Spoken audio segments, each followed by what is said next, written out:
Olá, eu sou o Eduardo Moreira, eu tenho um canal do YouTube, é muito fácil, é Eduardo Moreira.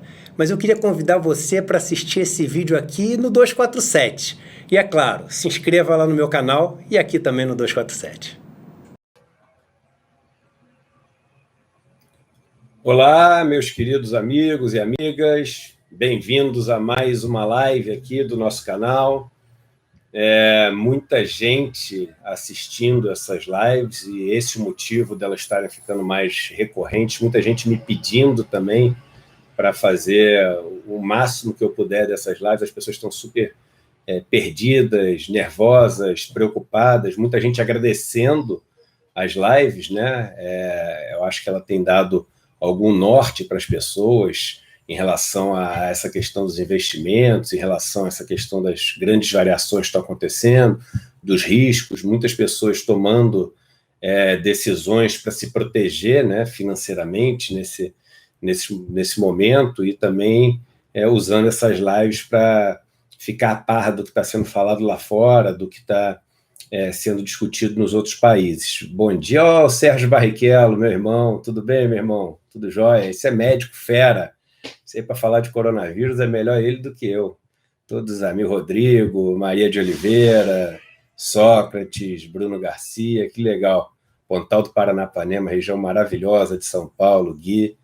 Muito legal. Salve todo mundo. Vocês também que quiserem avisar os amigos que a live está começando, fiquem super à vontade, né? É um momento aqui da gente trazer novas informações aí para as pessoas. E hoje o tema, né, o título da live é desse erro, que é o erro mais comum que as pessoas costumam cometer nesses momentos de crise. Eu resolvi fazer essa live hoje porque eu comecei a receber um monte de mensagem identificando, que eu pude identificar assim, né, que as pessoas, novamente, toda vez que acontece uma crise, é muito comum as pessoas cometerem esse tipo de falácia, né? Então, vocês que já chegaram, se puderem curtir aqui, né, para ajudar a live a ficar com maior, assim, ranqueamento, melhor ranqueamento no YouTube, eu sempre agradeço a vocês. Já temos aí quase 500 pessoas na live.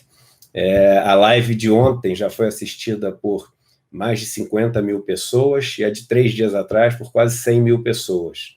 Então, assim, realmente a gente está tendo um alcance muito grande com essas informações e é super importante aí a gente tá levando daqui para outras pessoas. Eu tenho tentado ser, né, o máximo factual, responsável nessas lives, para não causar nenhum alarme desnecessário, não causar também nenhuma falsa sensação de segurança para as pessoas poderem se proteger. E eu peço que vocês passem isso, batemos 500 pessoas agora na live, maravilhoso, passem isso adiante aí, e agradeço todas as saudações aí. Vamos falar um pouquinho do que aconteceu aí, antes de falar dessa falácia, do que a gente tem de novidade aí no último dia, né? Porque a gente conversou ontem de manhã, então o que a gente tem de novidade? Você tem que vários países estão anunciando agora, na prática, medidas econômicas junto com medidas de saúde, né? Isso é até uma coisa interessante que eu falo, né? Que o Estado, quando ele gasta dinheiro, ele causa dois efeitos, né? Um efeito que é a transferência desse dinheiro, ou seja, o dinheiro vai parar na mão de pessoas, todo o dinheiro vai parar na mão de alguém que sai do Estado, e essas pessoas passam a ter um dinheiro para poder gastar, então isso é um efeito. E o outro efeito é o que essas pessoas têm que fazer em troca desse dinheiro que elas recebem do Estado. Ou seja, o que o Estado contratou, né? Então, por exemplo, quando o Estado chega e fala o seguinte, olha, eu vou, só para a gente dar dois exemplos assim, teóricos, né? Eu vou comprar 10 mil ventiladores aqui para poder usar no coronavírus. Então, ele pegou um dinheiro de 10 mil ventiladores, vai pagar para uma empresa que fabrica o ventilador, provavelmente esse dinheiro vai parar quase todo na mão do dono da empresa, então não vai ter muito impacto das pessoas terem muito dinheiro para gastar, mas vai ter o impacto dos ventiladores para atender as pessoas, né?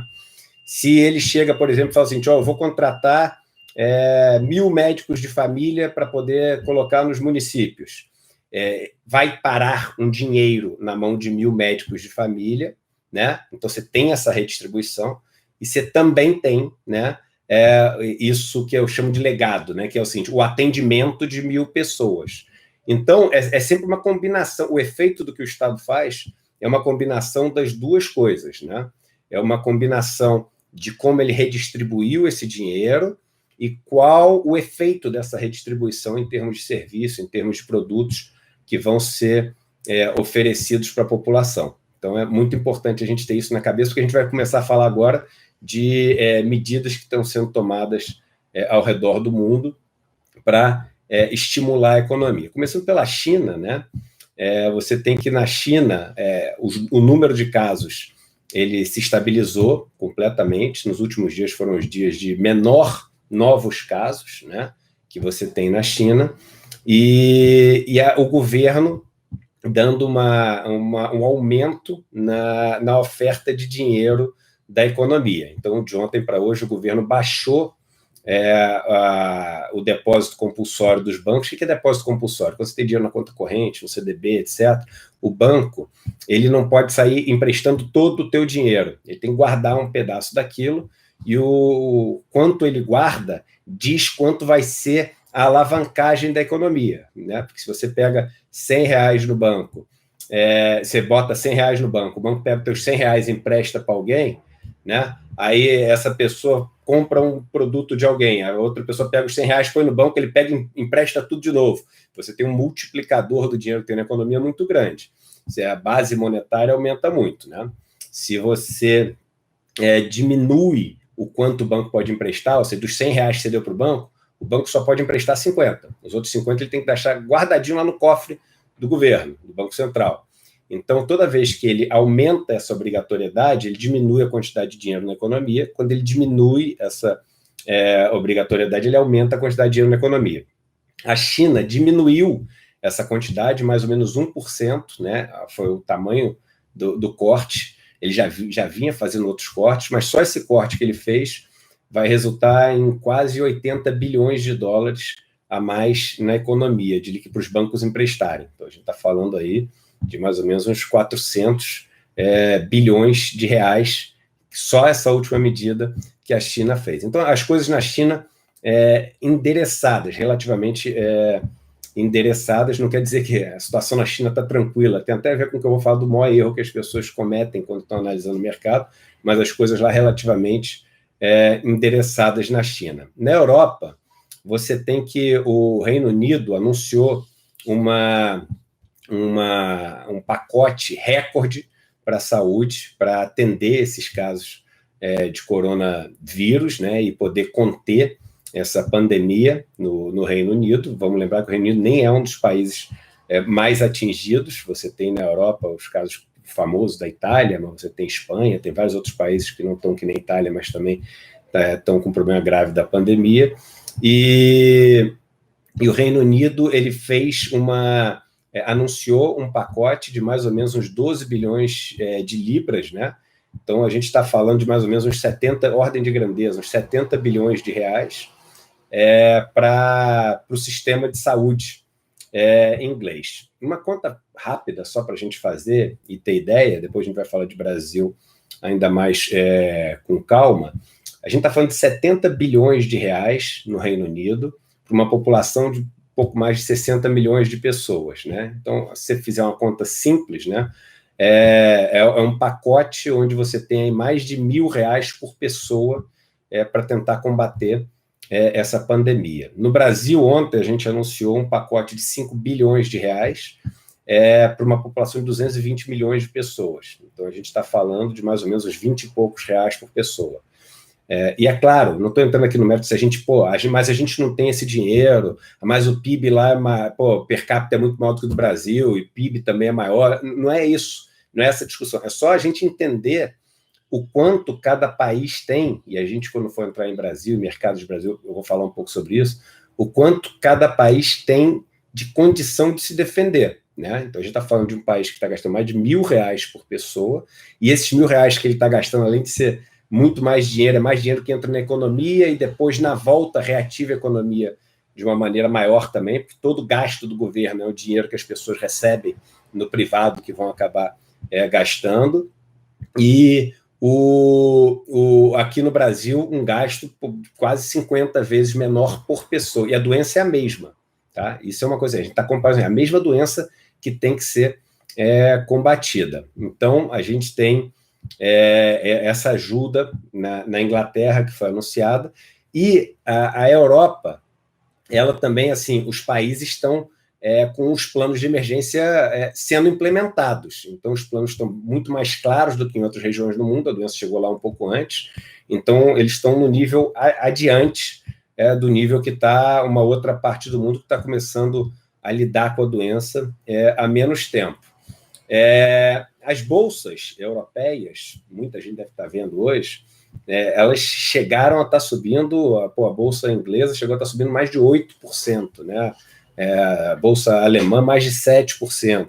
Todas essas bolsas europeias estavam subindo muito, porque na Ásia, o mercado asiático abre antes, lá amanhece antes, né? Você tinha que o mercado tinha aberto muito ruim, e aí depois de abrir muito ruim, com quedas recordes novamente, ele foi recuperando nas principais bolsas asiáticas e tinha conseguido recuperar quase todas as perdas. Então, o mercado europeu acabou se beneficiando dessa melhora que teve nas bolsas asiáticas e também com essas medidas anunciadas na Europa, ele acabou se recuperando bastante na abertura, mas já caiu metade disso, então já está subindo só uns 4%, está subindo metade disso que estava subindo antes. Um ponto, só para a gente falar, é o seguinte: os percentuais que vocês vão ver agora são muito grandes, tá? Por dois motivos. Primeiro que a volatilidade, a incerteza do mercado é enorme, né? Maior que a gente tem nos últimos tempos. E o segundo motivo é o que a gente chama de efeito base. O mercado caiu muito, né? Então, aquela história que eu falo, uma coisa caiu de 10 para 2, caiu 80%. Subiu de 2 para 4, subiu 100%, né? Então, apesar de, caiu 80, subiu 100, está 20% acima. Não, está 60% abaixo, né? Só que, como você está comparando com um número menor, os percentuais começam a parecer maiores. Então, por exemplo, se Petrobras subir 50% hoje, ela vai estar abaixo de onde estava antes da crise, né? Então, assim, a gente tem que ficar esperto para esses percentuais não enganarem a gente. A gente tem que entender que no mercado que caiu muito e muito rapidamente, os percentuais vão parecer grandes mesmo. Isso pode dar para as pessoas uma falsa sensação de melhora. Nos Estados Unidos, você tem também uma cobrança muito grande da sociedade por qual vai ser o pacote final de medidas do Trump. Está se espalhando lá a doença, assim como eu falei no Brasil, ela começa se espalhando nas camadas mais ricas, que tem mais condição de se tratar da sociedade, porque é uma doença que você pega viajando para outros países, ou em contato com alguém viajou para outros países. E nos Estados Unidos aconteceu a mesma coisa que está acontecendo aqui no Brasil. Lá o negócio está sendo mais noticiado, e eu acho que está com uma cobertura mais fácil de entender em que estágio está, mas aí é aquela história, a esposa do ator lá pegou, a mulher do governador, o outro que é o secretário do cara, etc. Então tá assim, nos Estados Unidos o negócio está se espalhando e as pessoas estão cobrando do governo uma medida que seja muito efetiva, porque o sistema de saúde americano é um sistema privado, né? Você não tem um SUS nos Estados Unidos, e quem é mais pobre tem que pagar, tem que dar um jeito, tem que se endividar,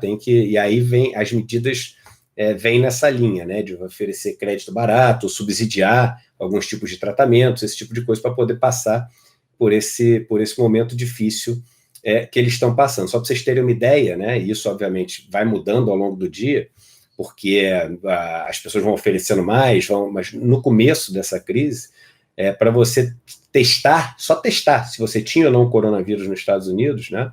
Se você tivesse plano de saúde, você tinha que gastar em torno de R$ 2.500, assim, já trazendo para reais. Se você não tivesse plano de saúde, que é a condição de quase 100 milhões de americanos, né? Quase 100 milhões de americanos não têm plano de saúde, o teste do coronavírus era R$ 7.500, mais ou menos. Então, ou seja, até aí você não se tratou em nada, só fez o teste, né?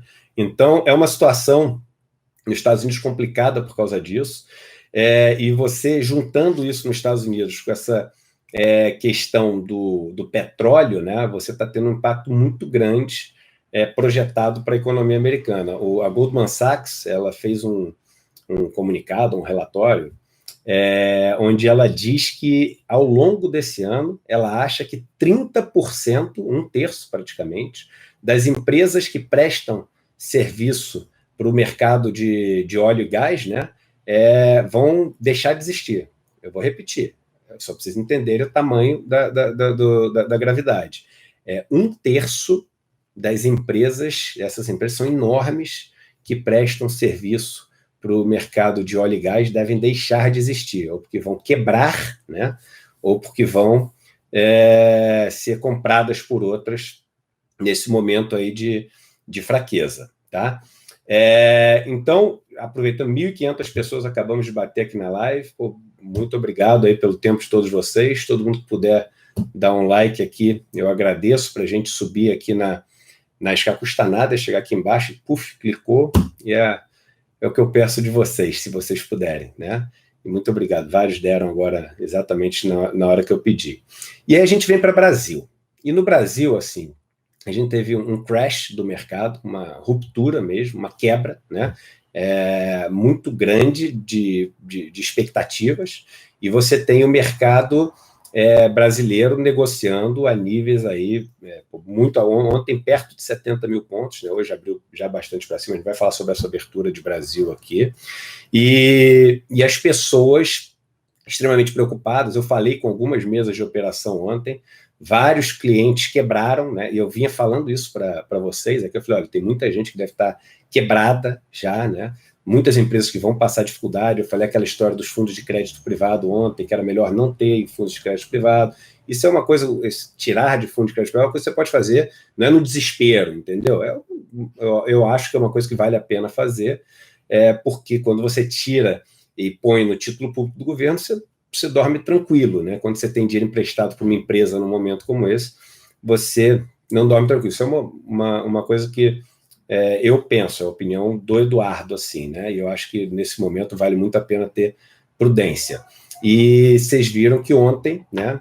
A gente vem falando isso há uns 2 dias, o ministro da Economia fez lá uma declaração falando que de pacotes do governo para evitar a quebradeira das empresas, né?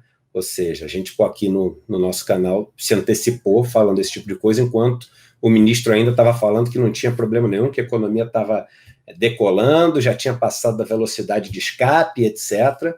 E por isso que a ideia aqui, gente, é o seguinte, é ser super realista. As pessoas estão falando, o Eduardo tá meio sério esses dias. Não é sério, eu acho que até em respeito ao momento que muitas pessoas estão passando, né? Várias pessoas estão passando dificuldade ou de saúde ou financeira no momento desse. Então, não tem sentido eu chegar aqui e ficar fazendo brincadeira com as pessoas, contando piadinha e etc. Isso fica aí para os grupos de WhatsApp de todo mundo, mas aqui eu tenho que ter respeito com as pessoas que fazem parte desse espaço aqui e com a realidade que cada uma delas está vivendo. Então, conversando com as mesas de operações, ouvi muito isso, muitas pessoas assim, que têm investimentos grandes, estavam muito alavancadas, ou seja, estavam com apostas muito grandes por causa desse otimismo da classe mais rica do Brasil com esse governo, que é muito representativo dos grupos empresariais, dos bancos, né? Então, essas pessoas estavam com apostas muito grandes, e essas apostas muito grandes, elas, quando são alavancadas, quando o mercado cai, só para vocês entenderem esse negócio de alavancado, é o seguinte, quando você pega e compra R$100 de uma ação, ou R$100 de um título de dívida, etc., o seu risco são aqueles R$100, e o quanto variar. Só que tem muita gente que com R$100 consegue comprar R$200 de uma ação. Ele pede dinheiro emprestado para o banco, né? Então, na verdade, ele tem R$100, mas a variação que ele vai ter vai ser a de como se ele tivesse R$200. Então, se a ação cair 20%, ele não perde R$20, ele perde R$40, mais o juro dos R$100 que ele pegou emprestado. Então, ele perde mais do que o dobro, se ele tiver 2 vezes alavancado, porque além disso tem a questão dos juros, né? Então, muita gente quebrando, assim, dessas pessoas grandes, né? Você tem das empresas, as empresas ligando para as mesas de operação, já para falar das dívidas que elas têm, que estão vencendo, etc.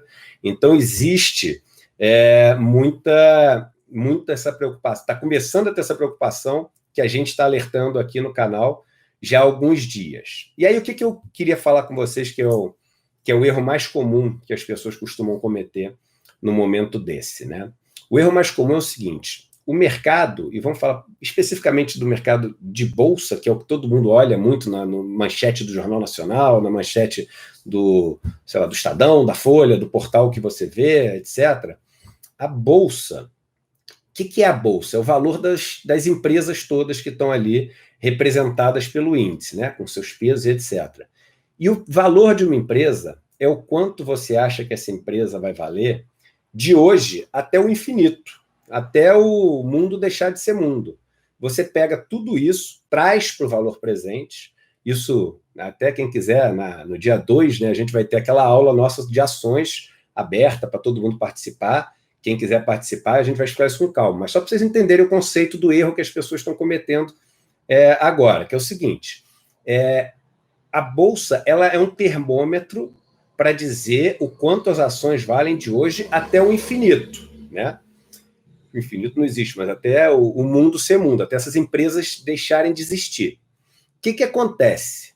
Quando você tem uma crise, você tenta estimar, medir o que vai acontecer de hoje até o infinito. Ou seja, você tenta estimar se essa crise vai durar 3 meses, 6 meses, 10 meses, se metade das empresas vai quebrar, se nenhuma empresa vai quebrar, o quanto vai ser o prejuízo das empresas.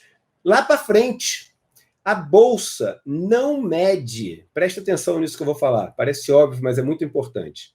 A Bolsa não mede a situação de hoje. A Bolsa mede o lá para frente. Muitas pessoas têm uma sensação errada de que a Bolsa está medindo o dia de hoje. Então, por exemplo, a Bolsa abriu, está subindo aqui, sabe, 6%, a Bolsa brasileira. Está mais ou menos subindo isso mesmo. Ufa, estamos mais tranquilo. Agora a situação do coronavírus está controlada no Brasil. Não tem nada a ver com isso. Não tem nada a ver com isso. Quando a gente tiver a situação do coronavírus está controlada no Brasil, pode ser que a Bolsa até caia, porque ela já vai ter subido tudo antes, entendeu? Então, Bolsa é expectativa, não é fato. Bolsa é expectativa, não é fato. E isso é muito perigoso, porque se o mercado começa a subir aqui, muita gente pode achar, putz, agora tá tranquilo. Pô, o governo falou que ia gastar 5 bilhões. Pô, nem precisamos, o negócio arrefeceu. O coronavírus, agora tá controlado. Não tem nada controlado ainda. A gente não fez nada no Brasil. No Brasil não se fez nada. Não se proibiu nenhum tipo de competição ainda. As pessoas estão todas andando aglomeradas no metrô, no trem. As pessoas estão se encontrando nas igrejas, nos templos, nos lugares. As pessoas estão se cumprimentando na rua. Tudo está acontecendo ainda. Na verdade, tem muita coisa que nem aconteceu ainda. Então, qual o perigo? Qual o grande perigo que existe? O perigo é o seguinte: a gente vem falando muito que o grande perigo dessa doença é a hora que ela chegar à população mais pobre, né? A população mais pobre, ela é extremamente vulnerável a essa doença, primeiro porque é obrigada a estar presente em várias aglomerações, como a gente falou no trem, no metrô e etc., e não tem a capacidade de ser atendida como a população mais rica tem, né?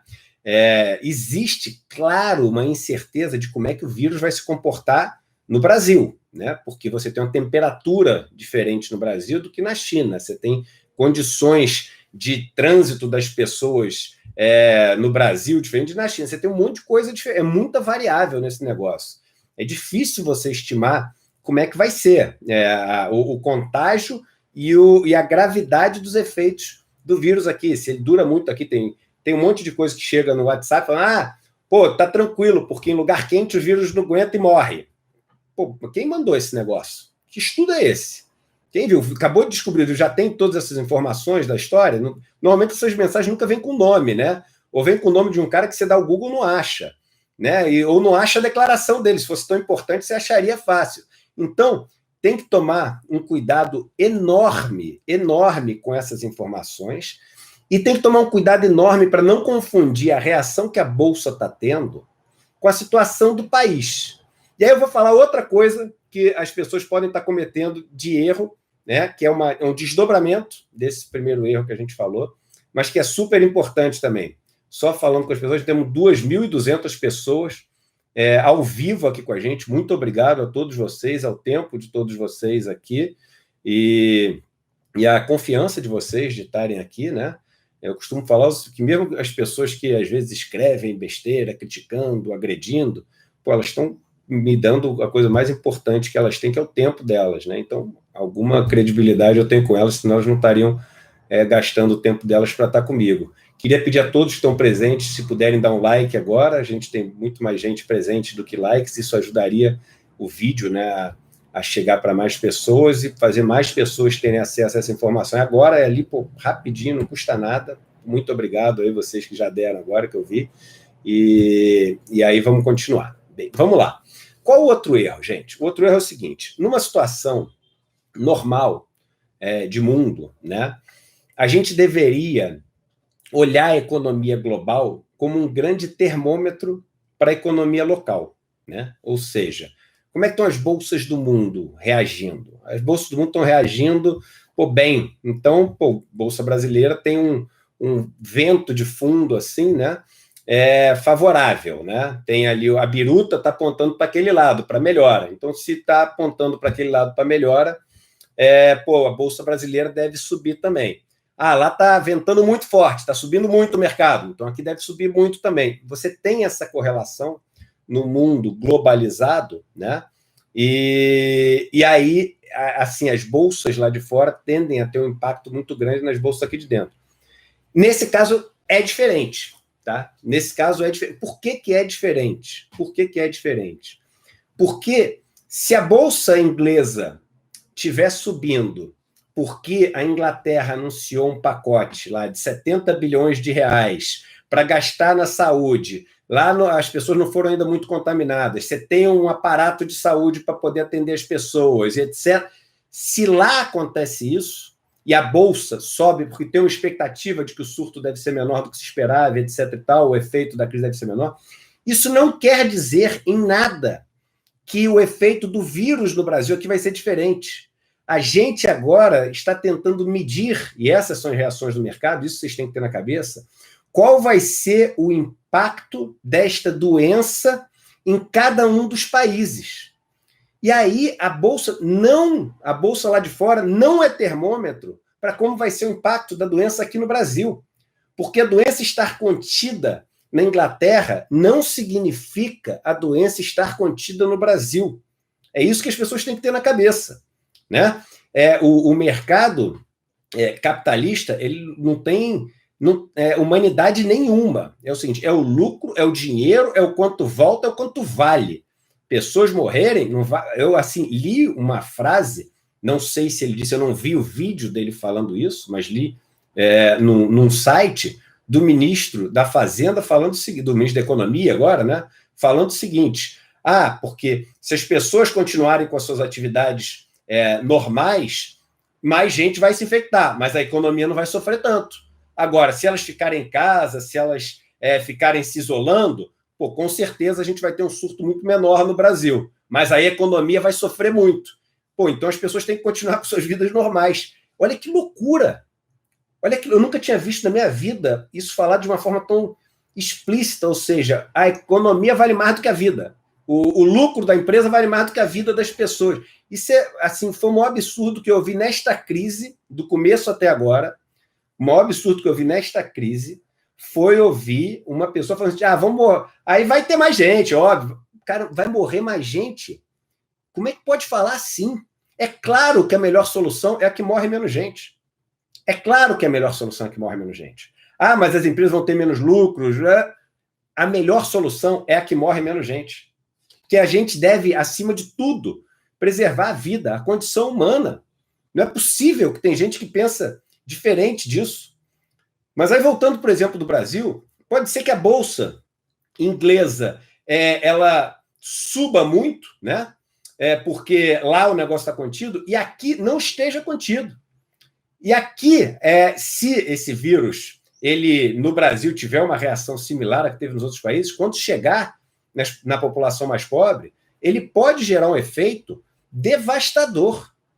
Devastador no consumo, devastador nas empresas, devastador na economia de uma forma geral. Vocês viram, a gente começou falando de vidas, né? Então, vidas é o mais importante, mas tirando isso, o efeito na economia dessa história. Pode ser que esse negócio tenha todo esse efeito de quebradeira que a gente falou, tenha todo esse efeito de desaceleração econômica, tenha todo esse efeito de dano completamente diferente de um outro país. Então, a Bolsa Brasileira, ela, claro que quando olhar a Bolsa lá de fora subindo 8%, a turma que vai querer especular, comprar, não sei o quê, mas pode estar fazendo uma besteira enorme, porque ela está comprando laranja e levando abacaxi para casa, literalmente, entendeu? Não estou dizendo que vai acontecer, eu só estou dizendo que são realidades diferentes, e essas realidades diferentes têm que ser encaradas, têm que ser estudadas, têm que ser analisadas de uma maneira diferente. Aqui no Brasil, a economia vai reagir de acordo com a nossa capacidade de reagir a essa crise, que até agora, ontem mudou um pouco, né? Finalmente o ministro da Economia assumiu coisas que ele não estava querendo assumir. Eu falo, não é hora de vaidade, é hora de encarar o problema e salvar a vida, né? Salvar o grupo que você está aí com o mandato de proteger, de representar. E aí, ontem, finalmente, uma pressão muito grande do Congresso em cima dele, ele começou a anunciar. E assim, não é hora de fazer essa... vou entrar no Supremo para derrubar a ajuda para as pessoas idosas que vão passar a ganhar o BPC, que ganham até meio salário mínimo por mês. Não é hora de fazer isso. Gente, quem é idoso e miserável no Brasil agora, você não pode cortar um negócio que foi dado para eles de um salário mínimo para a família. A mais, não pode. Porque é a hora que essas pessoas estão mais frágeis. Esse dinheiro vai voltar todo em consumo dessas pessoas para a economia e alguma proteção para elas. Como é que você é um ministro que entra para barrar no Supremo no momento do coronavírus, um negócio desse? É uma dissociação do que é a vida das pessoas na realidade que, assim, me deixa mais do que indignado, me deixa triste, me deixa desesperançoso quando eu vejo um ser humano agir assim. Não pode. Não pode, não pode. Não tem outra maneira de falar, não pode agir assim. Então é o seguinte, a reação até agora no Brasil, ela foi, assim, vergonhosa, né? O presidente, até poucos dias atrás, falando que o negócio era uma fantasia, poucos dias depois, o secretário dele estava com a doença e agora sabe-se lá se ele está ou não está com a doença. E as coisas são tão desencontradas que mesmo se ele disser que está com a doença, eu sei lá se ele está com a doença, é o mundo das fake news, é o mundo da maluquice. Sei lá se ele quer se vitimizar de novo, se ele quer sair como herói de novo que venceu uma doença. A gente fica na dúvida aqui, eu estou botando o lado humano do Eduardo aqui, eu não sei mais de nada, assim, do que esse governo fala. Essa falta de credibilidade que freou a economia, ninguém sabe o que vai acontecer, ninguém sabe o que é verdade, ninguém sabe porque o cara fala um negócio, posta, diz que não falou, aí o outro ministro da Economia fala uma coisa, mas diz que não queria dizer aquilo. Isso deixa todo mundo muito perdido. E isso é péssimo para a economia. Mas o tratamento que esse governo está dando para o coronavírus é um tratamento extremamente irresponsável. Irresponsável, né? O pacote anunciado pelo Ministério da Saúde, aliás, a gente tem que ser assim justo, eu acho, né? O ministro da Saúde está fazendo um trabalho 10 vezes melhor do que o presidente da República, do que o ministro da Economia, do que todos os outros. Então, assim, ele está sendo muito mais proativo, né? Está sendo muito mais reativo no bom sentido, né? E muito mais responsável do que as outras pessoas ali do governo, né? Espero que ele contamine os outros com esse bom senso que ele está tendo no meio com essa seriedade que ele está tendo no meio da crise, né? Eu vi hoje um post, me perdoem a palavra aqui, mas me deu nojo do secretário lá que está infectado pelo coronavírus, falando o seguinte: é o seguinte, eu estou bem e não preciso de abraço do Drauzio Varela. puta, que coisa baixa, que coisa pequena, que coisa desumana, que pô, me dá um arrepio de asco mesmo, de uma pessoa falar uma coisa dessa, entendeu? O que as pessoas precisam para aprender a ser humano? O negócio assim, desesperador ver esse ódio, essa desumanidade impregnada no cara que toca economia, no cara que toca cultura, no cara que toca o país, no momento onde o que a gente mais precisa é isso, é de cuidado. Como é que você trata uma doença? Com cuidado. Não tem. Você tratar a doença é com cuidado. E como é que você faz isso com um governo que não tem cuidado? Não tem cuidado com o que fala. Não tem cuidado com as pessoas.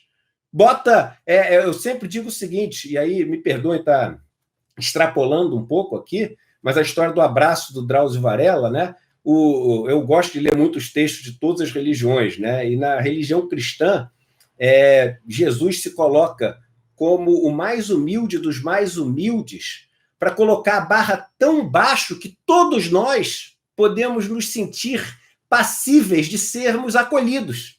Todos nós, independente de todos os erros que a gente cometeu na nossa vida, a gente acha que a gente ainda pode ter a chance de receber um abraço. É isso que Jesus fez.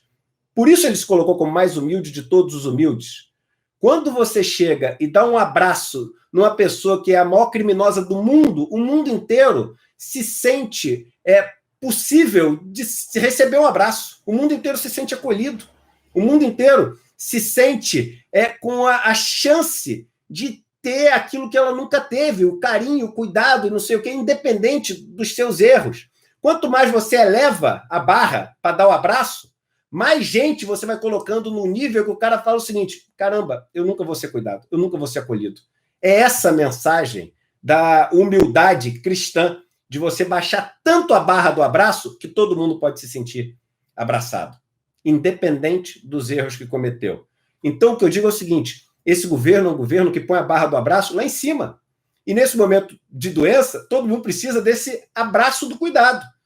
Então, assim, voltando para o lado econômico, saindo um pouco do filosófico e voltando para o lado econômico, me perdoem essa saída aqui, esse parênteses, mas eu acho que eu me senti assim, com a necessidade de falar isso, que me fez muito mal ver a declaração do ministro da Economia dizendo que é melhor a economia ir bem e morrer mais gente, o outro falando que, tá bem, não precisa do abraço do Drauzio Varela, o outro falando que o negócio é uma fantasia. Esse negócio vai me deixando... Assim, acho que a gente nunca tem que rebater falando a mesma agressividade, entrar para rebater, porque o maior perigo de você lutar contra monstros é se tornar um deles. O maior perigo de você lutar contra monstros é se tornar um deles. Então, o tempo inteiro a gente tem que se policiar. Não falar o que a gente acha, não falar o que a gente pensa, contar até 10, não responder. Putz, aí depois, que bom, não me tornei um monstro. Fui atacado por um monstro, mas não me tornei um monstro. Então, é isso que a gente deve fazer. E nesse momento de coronavírus, olhando para o que está acontecendo com os mercados, entender o seguinte, os mercados brasileiros devem representar o que vai acontecer daqui para frente com o Brasil em relação a essa doença. Até agora, nada foi feito de prático. A doença está aí se espalhando. A gente está ouvindo cada vez mais casos.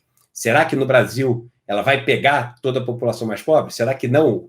O contágio, os efeitos no Brasil são menores porque o vírus aguenta menos aqui? Tudo isso é especulação ainda, é risco. Fato é que, até agora, você já teve muita gente que perdeu muito dinheiro, algumas pessoas que quebraram, literalmente perderam todo o seu dinheiro. Fiquei sabendo de fundo de investimento ontem, e esse assim, eu não lembro qual é o nome, mas fundos são públicos, né? Então, eu não estou contando nenhum segredo. Isso tem um fundo que valia mais de 5 bilhões de reais, está valendo 500 milhões, ou seja, o fundo perdeu 90%, mais ou menos, do seu valor. E o que acontece? Quando as pessoas que são as donas do dinheiro vão perdendo muito dinheiro, essas pessoas começam a mandar a gente embora, começam a fechar suas empresas, começam a não contratar mais, começam a não gastar mais, e isso tem aquele efeito cascata, né? Isso tem aquele efeito de aumentar o contágio dessa desaceleração econômica. Então, vamos ficar atento para os próximos dias, não se empolgar, eu acho, e aí cada um faz o que quiser com o seu dinheiro. Vocês ganharam dinheiro, vocês fazem o que quiser com ele. Mas eu não acho que é aquela hora da arriscada. Vocês que mandam mensagem pelo Instagram, pelo WhatsApp, pelo YouTube, etc. E agora, é hora de comprar? É hora de comprar? Nem manda essa pergunta. Eu não vou te responder esse negócio, porque pô, não é hora de especular. Não é hora de especular. Para mim, vou comprar agora, no meio desse caos que está acontecendo, sem saber o que vai acontecer aqui no Brasil, porque eu quero pegar a volta agora, etc. É o seguinte, vai jogar no cassino, não pode cassino no Brasil, sei lá, mas não pode jogo do bicho, todo mundo também joga no jogo do bicho no Brasil, que é um negócio que é proibido. Vai jogar na loteria, vai jogar em qualquer outra coisa aí, entendeu? Porque é igual. É igual. Para pegar essa volta, você não precisa de mim para isso. Aí você vai fazer o que você acha, entendeu? Aqui a ideia é dar uma visão do que está acontecendo. E eu acho que a gente ainda não tem nenhum panorama de resolução desse negócio no Brasil. Eu acho que os efeitos ainda não são conhecidos. Eu acho que se isso se espalhar na população mais pobre, a coisa vai ficar muito pior, e aí os mercados podem sofrer bem mais do que estão sofrendo agora. Eu acho que, assim, as pessoas que vinham, e eu venho falando isso há mais de um ano, seguindo recomendações de coisas de Instagram, de robô, de não sei o quê, que o tempo inteiro está querendo te vender que o mundo vai melhorar, que você tem que comprar ação, que você vai ficar rico. É o tempo inteiro assim. Não, você vai ficar rico, não sei o quê, comprando isso aqui, subiu 300%, subiu 400%, a carteira de ações subiu 200%. Essas pessoas devem estar passando por um momento muito difícil agora. Muito difícil. E eu falo isso com, assim, todo o carinho e acolhimento por essas pessoas que devem estar passando por um momento muito difícil, que acreditaram naquilo que disseram para elas. E pessoas que não têm menor compromisso com isso. Quando você perde dinheiro, só você perde, ela não perde nada, porque ela ganhou te vendendo a ideia, te vendendo o relatório, te vendendo a operação, ganhando comissão, fazendo a corretagem, qualquer coisa, e ela está lá. Mas você está nesse momento pior. Então, eu acho o seguinte, gente, o que sobrou é hora de guardar, porque se sobra alguma coisa, dessa alguma coisa, você sempre consegue começar a construir de novo. Agora, se não sobra nada, é muito mais difícil. E a maneira que eu mais vi pessoas quebrarem no mercado até hoje foram pessoas que perderam um bom pedaço do seu dinheiro muito rapidamente e aí quiseram apostar em dobro, em triplo, para ganhar tudo isso que eles perderam na mesma velocidade. Aí elas perdem o resto todo. Então, nem me mandem pergunta de é hora de comprar Petrobras, vou comprar ação, porque a minha sugestão é a seguinte: manter-se seguro para entender o que vai acontecer ainda com o Brasil. Qual é o efeito? Quais empresas, se é que vão, grandes, né, vão quebrar? Né? Quais os bancos e corretoras que vão passar dificuldades? Qual é o impacto que você vai ter na questão do emprego no Brasil, da renda no Brasil, da desaceleração econômica no Brasil? Então, tudo isso é ainda uma incógnita. E apostar num momento tão difícil como esse é besteira. Você fica muito melhor, por exemplo, se você sai vivo dessa história, com liquidez, com dinheiro, você, às vezes, o bom investimento que você vai fazer não é comprar bolsa, é que a economia vai ficar tão depreciada que aquela casa que você sempre sonhou comprar, o apartamento que você sempre sonhou comprar, a máquina que você sempre sonhou comprar, vai ter para vender, de graça quase, por metade do preço. E é muito melhor, em vez de ganhar 30% numa ação, você comprar um apartamento 50% mais barato que você sempre quis comprar. Entendeu? Então, sair vivo de uma crise, a crise é onde as peças do tabuleiro mudam de lugar. E aí é o seguinte, quando você sai da crise, no momento pós-crise, é o momento que você tem de fazer bons investimentos e até ganhar dinheiro. No momento pós-crise. Quem tenta ganhar dinheiro no meio da crise, alguns até ganham, mas se expõe a tanto risco que não vale a pena. É que a gente não vê a quantidade de pessoas que morrem no meio dessa confusão, né? Então, é o seguinte, estar vivo e estar bem posicionado para, no momento pós-crise, poder sair com saúde em todos os sentidos, né? Saúde física, vivo em todos os sentidos, vivo fisicamente, etc. E saber, aí sim, aproveitar as oportunidades que surgirão nessa volta de mercado. Mas o momento aqui, de cuidado, de baixar a barra do abraço, de realmente abraçar nesse momento quem estiver precisando de abraço em todos os sentidos, porque é o momento da gente se colocar junto como nação, tá bom? Então, um abraço para vocês. Antes de sair, se vocês puderem dar um like, para a gente conseguir o mesmo número de like de pessoas que estão assistindo, ia ser maravilhoso. Se vocês puderem também enviar o link, sempre chamar novas pessoas para esses momentos que a gente se encontra, isso é muito importante. E espalhar as notícias que a gente dá aqui, de China, de Estados Unidos, de ajuda da Inglaterra, etc., que tem todo o cuidado de ser passado aqui para vocês. Então, eu acho que vocês podem ficar à vontade aí para passar e informar outras pessoas. Um monte de gente mandando um abraço aí. Um abraço para todos vocês aí. A Teca, pro Will, pro Alexandre, para todo mundo aqui. Pô, muito legal. Valeu ao Jean Thomas aqui. Então, para todos vocês, um grande abraço aí, um bom dia e nos vemos em breve. Tchau, tchau.